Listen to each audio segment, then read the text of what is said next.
ஆதியில் ஆண்டவன் இந்த பூமியை படைத்தானே, அவன் ஆசையைப் போலவே இந்த பூமி அமையல்லையே.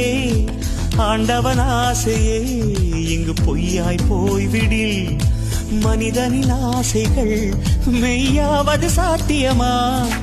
நன்மை என்றும் தீமை என்றும் 4 பேர்கள் சொல்லுவது நம்முடைய பிழை இல்லையே. துன்பம் என்ற சிப்பிக்குள் தான் இன்பம் என்ற முத்து வரும், துணிந்த பின் பயம் இல்லையே. கண்ணீர் துளியில் வைரங்கள் செய்யும் கலைகள் கண்டு கொள். காலுக்கு செருப்பு எப்படி வந்தது, முள்ளுக்கு நன்றி சொல். புயல் மையம் கொண்டால் மழை மண்ணில் உண்டு, எந்த தீமைக்குள்ளும் சிறு நன்மை உண்டு.